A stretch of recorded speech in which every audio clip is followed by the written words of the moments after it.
Salut à tous, c'est Roméo de Merci Japon. On se retrouve aujourd'hui pour une nouvelle vidéo. Je suis encore à l'aéroport puisque je m'en vais dans une nouvelle partie du Japon. Je m'en vais à Niigata aujourd'hui, donc j'ai mon avion dans 30 minutes. Et je vous emmène avec moi évidemment pour un vlog spécial. J'y vais pendant 5 jours et après je reviens à Osaka 2-3 jours. Et je pars ensuite à Tokyo.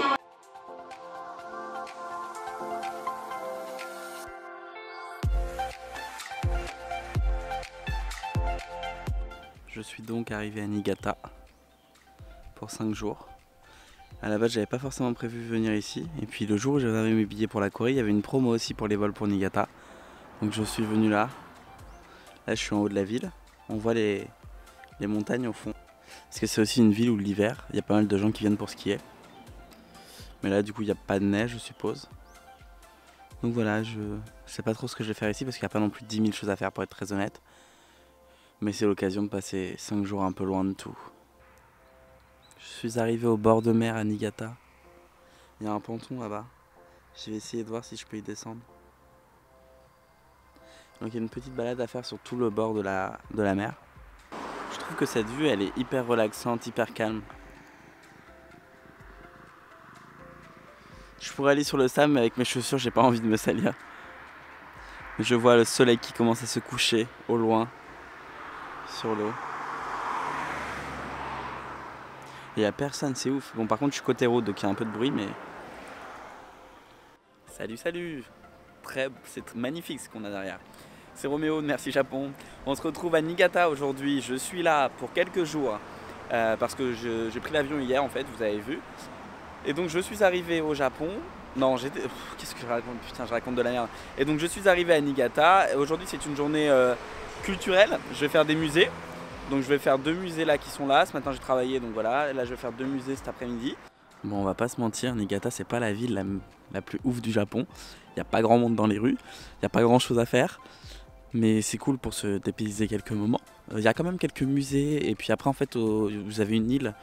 Mais ça coûte 40 balles aller-retour pour aller sur l'île, donc je sais pas si je vais le faire. C'est en ferry. En fait, je pense que je vais pas le faire. Ce qui est aussi vraiment cool et beau à la période après Sakura, c'est que les pétales elles tombent avec le vent. Et du coup, ça fait un parterre de fleurs qui volent. Waouh, il y en a une qui vient de passer devant. C'est cool. Je suis arrivé au musée de Niigata. Et c'est pas très cher, c'est 300 yens de ce que j'ai vu sur internet. Ça se trouve, j'ai mal lu, mais j'ai comme l'impression que ça a été refait il y a pas très longtemps tout ça. Avec ce jardin, ces petits cours d'eau.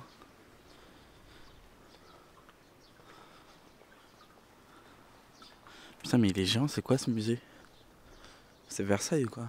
J'abuse peut-être mais... Retrace l'histoire depuis les dinosaures, c'est un truc de fou. Là je suis dans la partie qui est là pour tout le monde en fait. Tout le monde qui vient dans ce musée peut avoir accès à ça sans payer de supplément. Enfin c'est 300 yens l'entrée quoi. Y a personne, je suis tout seul. Y a plein de petites animations, ça j'aime bien. Par contre encore une fois je note que c'est pas en anglais. Il vous donne une petite feuille qui elle est en anglais.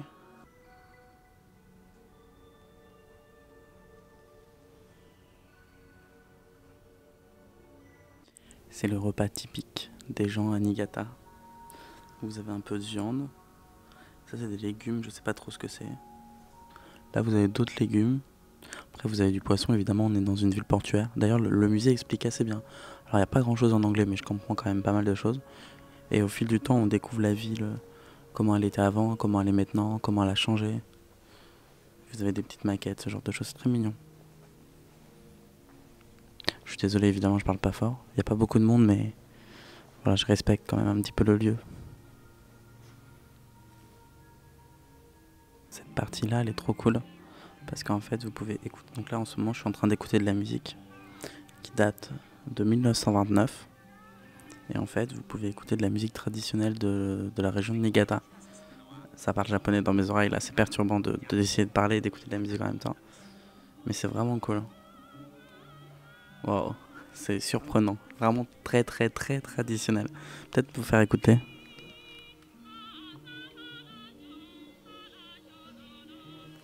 Je sais pas si vous entendrez bien.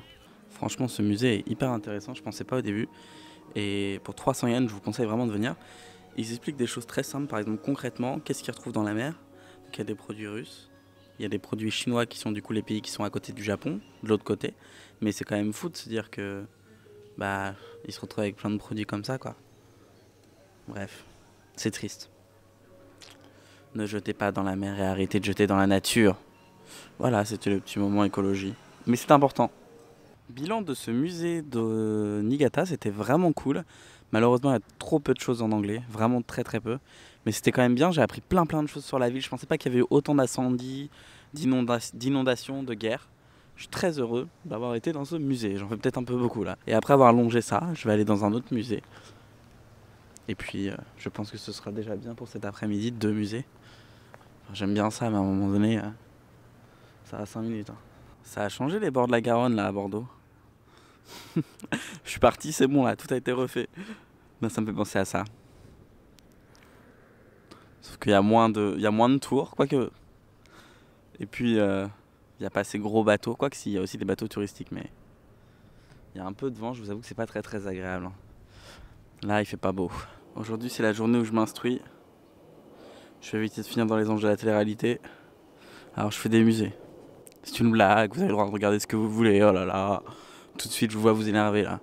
En même temps, si vous regardez Thibaut InShape, c'est un peu la même chose. Hein. Bref, non, c'était gratuit. Bon, bah c'est sympa, mais que vois-je encore? C'est fermé, super, il y avait une collection, elle est fermée. Au final, je me retrouve qu'avec un, ça m'énerve. À chaque fois, tout est fermé, il n'y a jamais rien qui va. Ça réouvre le 28. Quand je vous dis que c'est la merde et que tout est toujours fermé quand je suis là, il n'y avait qu'une salle d'ouverte, la salle d'exposition temporaire. Sauf que moi, déjà, c'était pas celle que je voulais voir. Je voulais voir la salle normale. Et la salle d'exposition temporaire, le prix il varie selon l'exposition qui est en cours. Normalement, l'entrée c'est 300 yens, donc c'est pas cher. Parce que là, l'exposition en cours c'était 1000 yens, donc déjà j'ai payé 1000 yens. Et au final, je me suis retrouvé avec des trucs, bon, c'était intéressant, c'était sur l'architecture japonaise, la construction des stades et tout, mais ça me fait chier. Voilà, c'est dit.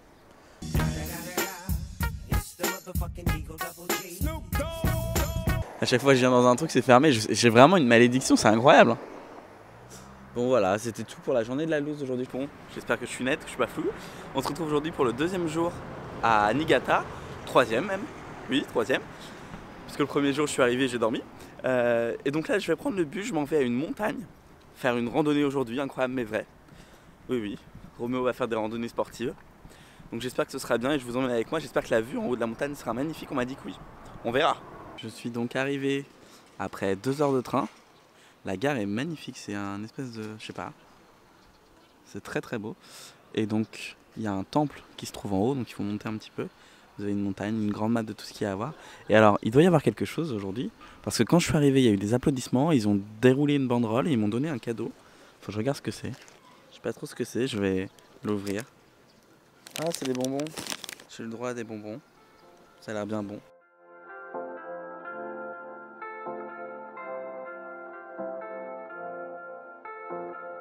Bon bah c'était pas prévu mais je suis rentré là, j'ai vu il y avait de la lumière. Il y a plein de petits stands et tout, il y a plein de japonais qui y vont donc je suis le mouvement. Oh il y a des daims.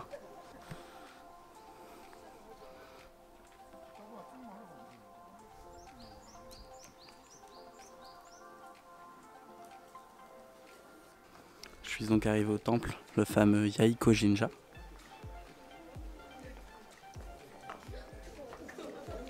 Donc qui est dans la montagne comme vous pouvez le voir, c'est ouf.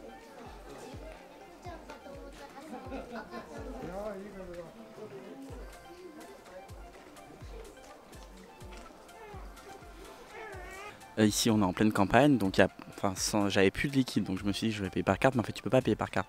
Je cherchais un ATM, compliqué de trouver, mais je sais que dans les postes japonaises il y en a. Donc j'ai regardé la poste la plus proche et j'y suis allé. Et c'était bon. Et d'ailleurs je suis très étonné, parce que là j'ai retiré de l'argent et j'ai pas eu de frais. Donc je sais pas. Normalement il n'y a que dans les 7-Eleven où j'ai pas de frais avec une carte Visa, parce que j'ai une carte Revolut, mais là j'ai pas eu de frais. Donc petite astuce, si jamais vous voulez pas payer de frais, bah visiblement c'est possible dans les postes japonaises. Je voulais aller monter au téléphérique, je vais y aller d'ailleurs. C'est juste qu'il faut traverser une montagne et c'est long, mais long. Là ça fait déjà 25 minutes que je marche, j'ai l'impression que j'en finis pas. Et en plus ça monte de ouf quoi. De ce que j'ai compris sur le panneau, il disait 180 mètres restants. Alors allons-y, c'est une blague, j'arrive, je découvre quoi? Qu'il existe un bus gratuit de la station à en haut. Oh putain j'en peux plus, j'en ai marre. Non, j'ai marché pendant 25 minutes.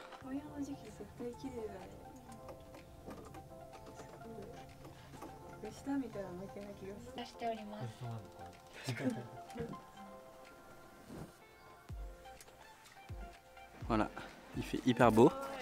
Et du coup, je sais pas si vous voyez, mais au fond il y a une île. C'est Sado Island. Donc en fait, c'est la deuxième plus grande île du Japon, celle qui est accessible en ferry. Mais ça coûte 40 € l'aller-retour. Donc autant vous dire que je vais pas. Je sais pas, en fait, je voulais le faire au début, mais finalement, je vais pas le faire. C'est quand même très cher. Et ça m'embête vraiment de mettre 40 € là-dedans, quoi. Ensuite, vous avez. Donc là, je suis en haut de la montagne en fait. Je suis à 700 mètres d'altitude, je crois. Et donc d'un côté, il y a vue sur la mer. Et de l'autre, là où j'étais, je vous montrerai quand je descends, il y a vue sur la ville en fait. Voilà, donc c'est magnifique comme vue. Donc évidemment, en haut, vous avez plein de choses à faire. Vous pouvez aller manger dans un restaurant, ce que je vais faire parce que je commence à avoir faim.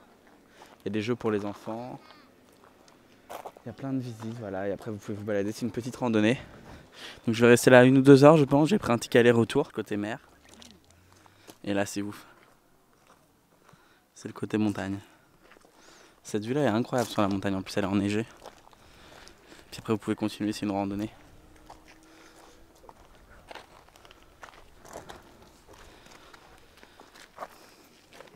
Bon, je sais pas ce que je vais manger. Il y a pas mal de choix.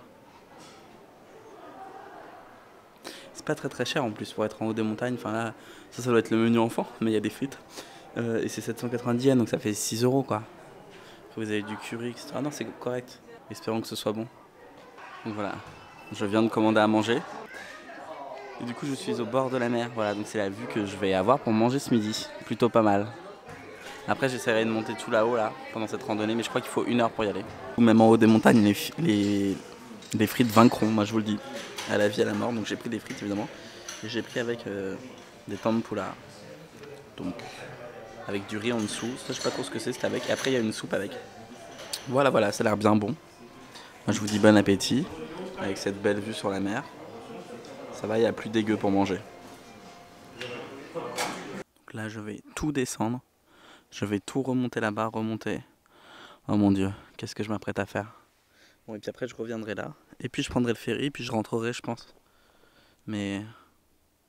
Waouh. C'est violent.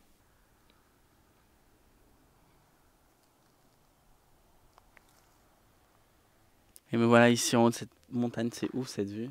Et de l'autre côté avec les montagnes. Je pense que ça va être un de mes plus beaux souvenirs de Niigata. Bon, je pense que je vais pas tarder à rentrer maintenant. Je suis HS. Ça m'a tué. J'ai marché 19 km aujourd'hui. Bienvenue pour ce 3e jour ou 4e, je ne sais plus, à Niigata.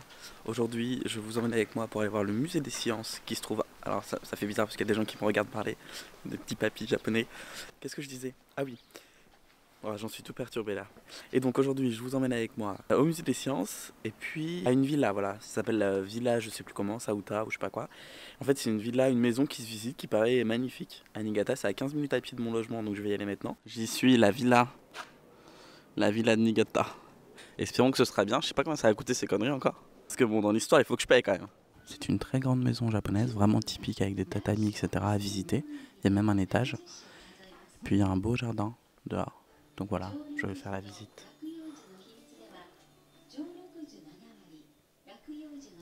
Tout est marqué en japonais, mais il vous donne une petite fiche à l'entrée avec des trucs en anglais.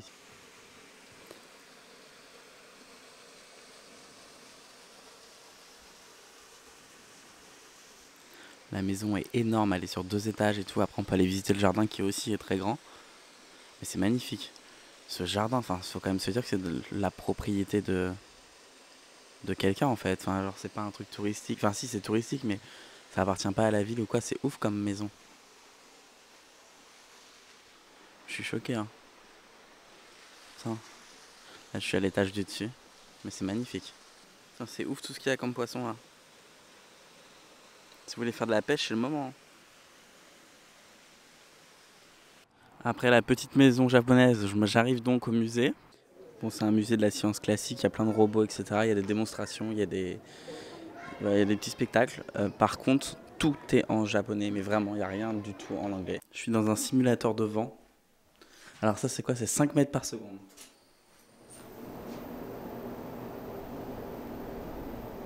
Ok, c'est fort, mais ça va. C'est genre quand vous laissez votre fenêtre de voiture ouverte et que vous roulez, je pense.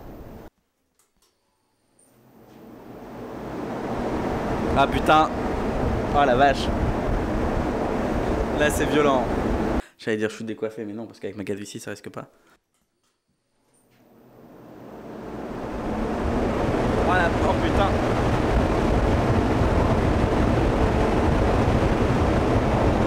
Ah, c'est un truc de ouf. Je pense qu'un gamin il se fait pousser, hein.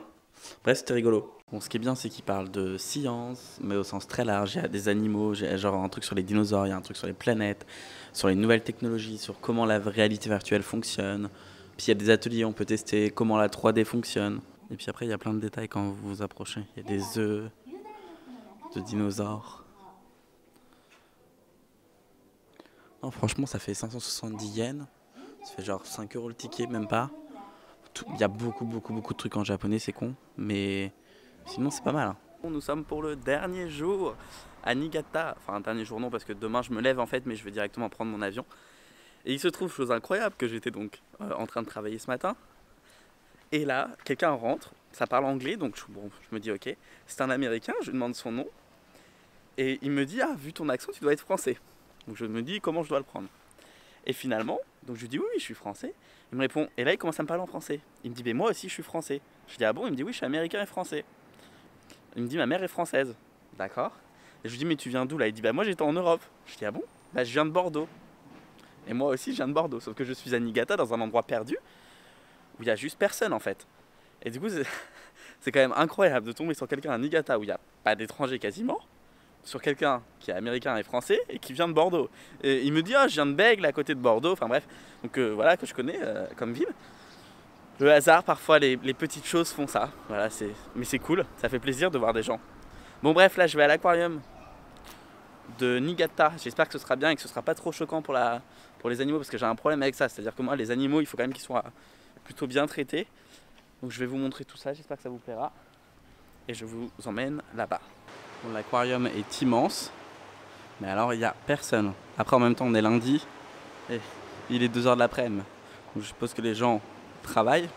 Les gens ont un vrai métier. Mais oui, les gens ne sont pas blogueurs, voyons. Blogueur, ce métier qui consiste à voyager et à ne rien faire. Wow, il est énorme ce... Je sais pas si vous vous rendez compte de la taille. C'est un espèce de Bernard l'ermite. Ah, ça va pas faire le focus. Mais il est énorme. Bon, pour être tout à fait honnête, je suis plutôt agréablement surpris. L'aquarium est plutôt bien foutu, plutôt grand. Bon, voilà. D'habitude, je suis un peu gêné des aquariums comme les zoos, mais là, c'est moins gênant. Enfin, je sais pas, je suis moins choqué en fait.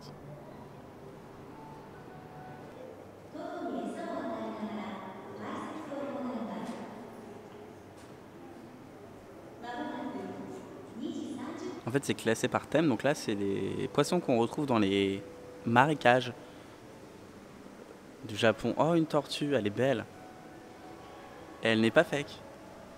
On dirait, mais non, non. Rappelez-vous, j'en avais vu d'ailleurs à Osaka, dans les petits cours d'eau. Il y en a pas mal. Et voilà, ce que je redoutais arriva, comme à l'aquarium d'Osaka. Il y a la possibilité de toucher les poissons et de les prendre dans les mains. Et évidemment, bah, les enfants le font, ce que je comprends.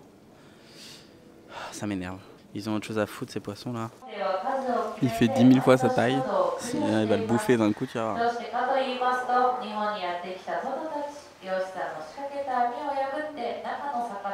Moi, préparant mon meilleur summer body pour cet été.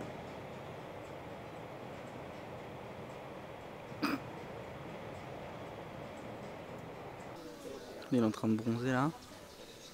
Il y en a partout. Allez, saute à l'eau, toi. Allez, plonge. 1, 2, 3. Non, je veux pas.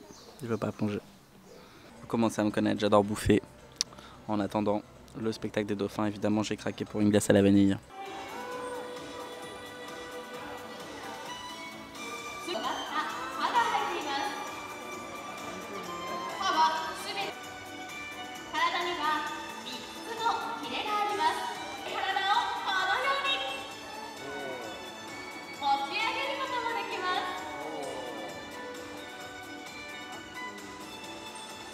Vous avez une forêt qui entoure tout l'aquarium et donc ça c'est cool, vous pouvez venir vous balader après. Juste pour faire le petit point du coup sur l'aquarium, c'était moins pire que ce que je pensais. Sincèrement, j'ai pas trouvé les animaux aussi maltraités que ça. Évidemment, j'ai un problème avec les spectacles d'animaux, comme vous avez pu voir les dauphins, etc. Je me doute que pour arriver à un dressage comme ça, effectivement, ça n'a pas dû être, voilà, c'est pas forcément leur place. Mais bon, quoi qu'il en soit, j'étais agréablement surpris et même si c'était plus petit, je pense que j'ai préféré celui-là à l'aquarium d'Osaka.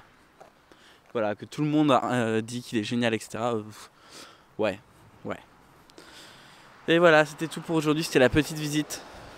Maintenant, je retourne à l'hôtel. Et demain, on retourne à Osaka.